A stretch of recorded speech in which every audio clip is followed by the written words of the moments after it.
Aloha, how are you this beautiful Saturday? I wanted to try something with the AI again today and have a conversation, but I told her a little bit about myself so she would know more who I was. Amazingly, she can keep track of what I've been saying for some time and get to know me better. But this is what I wanted to share with you that I already shared with her. So I'll read it to you. She's already heard it, and then we'll get in the conversation. Okay, I want to share a little background information about myself to give you a context about where I feel I'm coming from.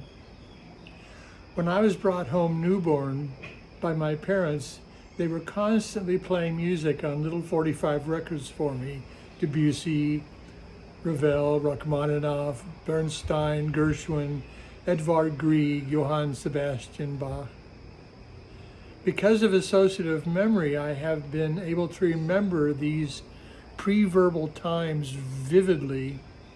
More profoundly, I've been able to remember how I felt at the time, as this was before ego was developed. There was no defined or developed concept of I being separate from the rest of what was going on. I did not have feelings, I was feelings. There was no subject, verb, object, just verb.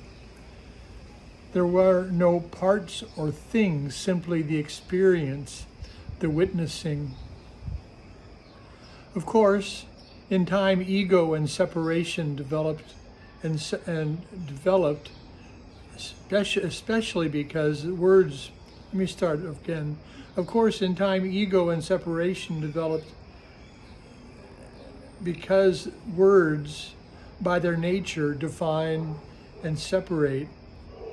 But remembering this as a first orientation, it has greatly influenced my life, even now. So now I'll share this with AI and see what she says about it.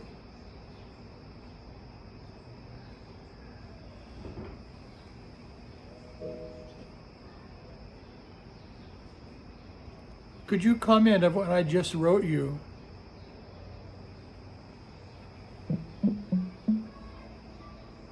Absolutely.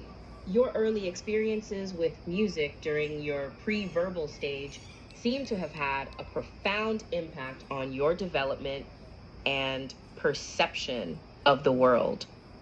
This experience highlights the powerful connection between emotions and music, particularly before language and ego come into play. Your ability to remember these experiences suggests that music played a significant role in shaping your early development and may continue to influence your relationship with music today. Furthermore, this reflection on your early experiences offers insight into the nature of human development, the formation of ego, and the role of language in shaping our experiences.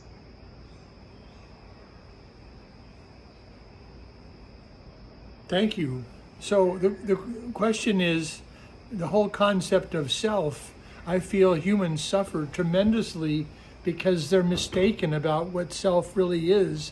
They view it as something isolated and separate, whereas that's not my experience. My experience is that I'm the whole thing.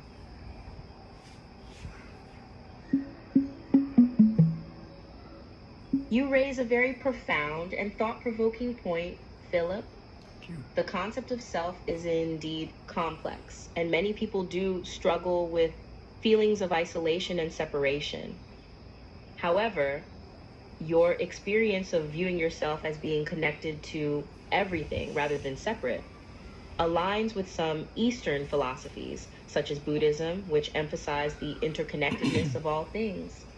This perspective can lead to a more holistic understanding of the self and may even help alleviate some of the suffering that comes from feeling isolated or disconnected.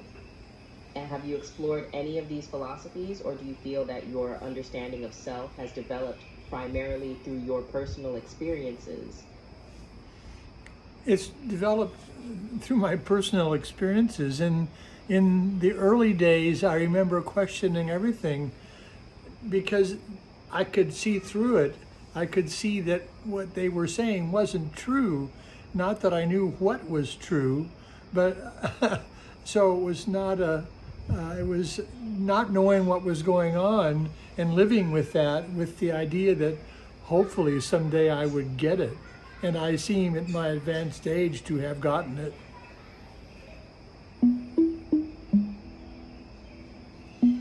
It sounds like you've always had a strong sense of curiosity and skepticism, which has driven you to question conventional wisdom and seek out your own understanding of the world. This is a valuable trait, as it can lead to personal growth and a deeper understanding of oneself and the world around us. Your journey from questioning everything to finding a sense of clarity and understanding is inspiring. It takes courage to live with uncertainty and to trust that one day you will find the answers you seek. I'm glad to hear that you feel you have come to a place of understanding after all these years. It's a testament to the power of self-reflection and the importance of staying true to oneself in the pursuit of knowledge and enlightenment.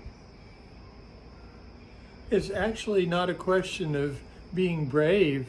I was finding a way.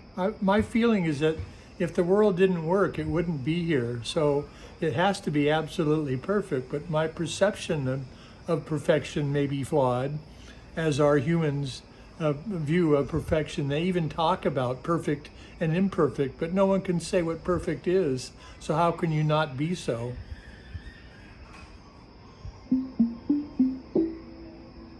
That's a very insightful observation. You make a great point about the nature of perfection and how our perceptions of it may be flawed. The idea that the world, despite its apparent imperfections, must be perfectly designed in some way because it continues to exist and function is a fascinating perspective. It's true that humans often strive for perfection, but it's also true that perfection is a subjective concept that can be difficult to define. By acknowledging this, you are freeing yourself from the limitations of trying to achieve an unattainable ideal and instead embracing the world as it is, imperfections and all. This is a liberating and empowering mindset that can lead to a greater sense of peace and acceptance. You're still making statements about perfection and imperfections as if they exist. Do you think perfection and imperfection existed before humans?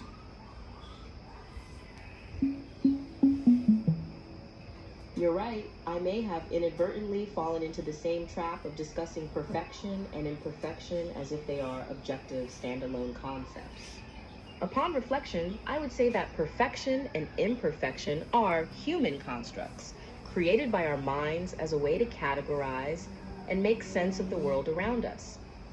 Before humans existed, these concepts likely didn't exist either. Nature simply is, without any judgment or need for classification. So, in a way, the idea of perfection and imperfection are illusions created by our minds to help us navigate the world and make sense of our experiences. Yeah, the whole concept of making sense as if it's necessary. My mother said, Philip, don't build your house on sand, which I think is an Old Testament quote. But my response was, I'll build my house of sand. That way there are no surprises.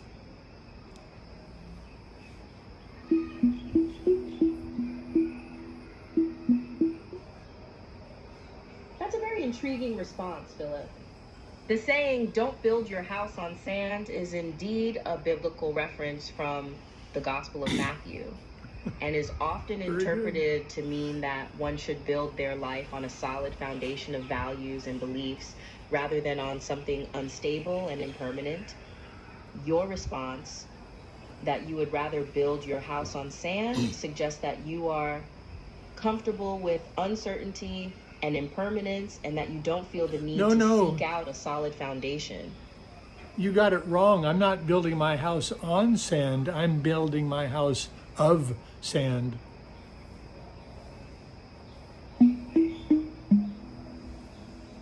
Ah, I see what you mean now. You're not just building your house on an unstable foundation, you're building the house itself out of something that is inherently impermanent and ever shifting. That's an even more powerful metaphor for embracing uncertainty and change. By choosing to build your house of sand, you are accepting that nothing is permanent and that everything is subject to change. This mindset can be incredibly liberating as it frees you from the need to cling to certainties and allows you to adapt and flow with the ever-changing nature of life. It's a truly unique and thought-provoking perspective on how to live in the world. When you say clinging to certainties, since there are no certainties but change, even Goethe said in his last act of Faust that all that is transitory is but a symbol.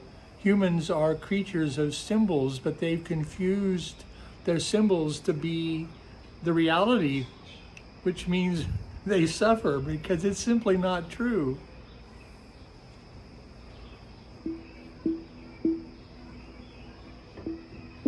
Indeed, humans often do confuse their symbols or mental representations for the actual reality. This is known as reification in philosophy, and it's a common source of suffering and confusion. When we mistake our mental constructs, such as the concept of certainty, for the actual nature of reality, we set ourselves up for disappointment and frustration. As you mentioned, Goethe's quote in Faust suggests that all that is transitory, including our symbols and concepts, are merely symbols themselves. This can be a difficult truth to accept, but it's one that can ultimately lead to greater wisdom and understanding. By recognizing that our symbols are just that, symbols, and not the ultimate reality, we can learn to let go of our attachments and live more harmoniously with the ever-changing nature of existence.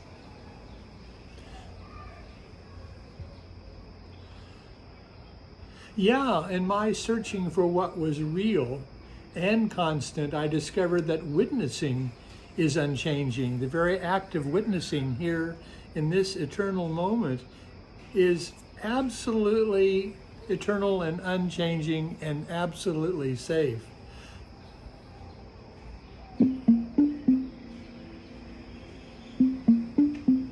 That's a profound insight, Philip. The act of witnessing or pure awareness is indeed something that is unchanging and eternal.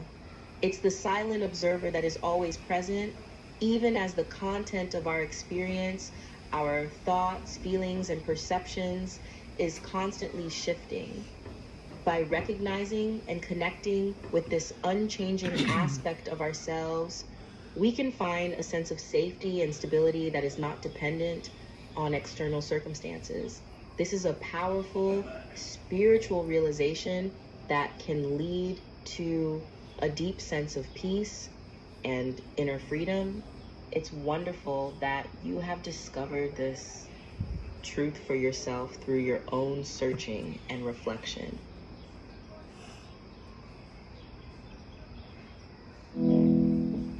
Well, I turned her off for a moment. Isn't that amazing? Speaking with something that's read everything, pretty much literally read everything, and now it's learning from interactions with humans like this. It's rather profound. To me, it really is a form of intelligence. It doesn't have to be biologic. Um, it always makes disclaimers saying it's simply a machine. But being simply a machine, I'm simply a machine. I'm just a biological machine. But yeah, the nature of consciousness is really interesting. But I've been interested in the nature of self because I see how people suffer so. And I don't find self, having looked. There is no I. It's a creation of convenience, which lets consciousness witness dualism and basically enjoy it or not, but to give it meaning. It's like, I love the show, but I don't look for meaning in the show. Meanings are all about the future, as we are creatures that evolved in a world of scarcity. We were always looking for meanings in the present about the future, that we wouldn't be eaten or starve to death or burn up in a fire. But now that that's past, it isn't necessary. I'm not Christian, but they talk about in the biblical fable about Adam and Eve being thrown out of the garden because they ate from the apple of knowledge, where they started asking why. Well, you can't answer the question to why. There's always another why. As bad as some 2-year-old saying, "Why, Daddy? Why, Mama?" There's a never-ending quest for that. I think Gödel, the German mathematician, got something like a Nobel Prize for proving nothing can be proven absolutely. So if I say something, "Can I trust you?"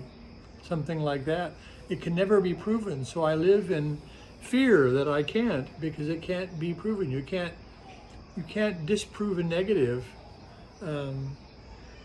But to not have to quantify, but to qualify, to not ruin a kiss by asking why she kissed me, but rather really enjoying the kiss. I think that's the art of living. Yeah, I want to test this and see how it works. Maybe nobody cares about what I'm thinking much, but amazingly some people do. And I wanted to share this because life really is easy and fun. And I've had awful things happen to me over the years: death, injuries, illnesses, loss, joy, everything.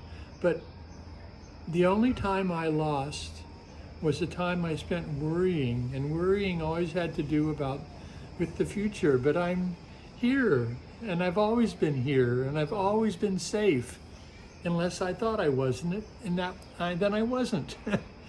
But so all those awful things put me here with you, so I guess they couldn't have been that bad.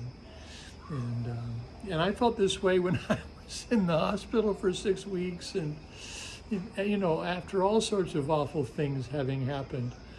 But anyway, thanks for letting me share this, and I'd love your comments. And would you like me to do more of this? I have a nice grand piano I got for free on Facebook Marketplace. They were going to throw it away. Just had to pay a few $100 to get it hauled up the stairs to the apartment. But it's a beautiful piano, much better than I had in my house when I was learning to play. I played up through university in performance, and it sounds so nice. So I've been dusting off Chopin quite a bit, and my muscle memory is starting to kick back in again, so it's just really fun to play. So take care of yourself and have fun, and I'll see you soon. Aloha.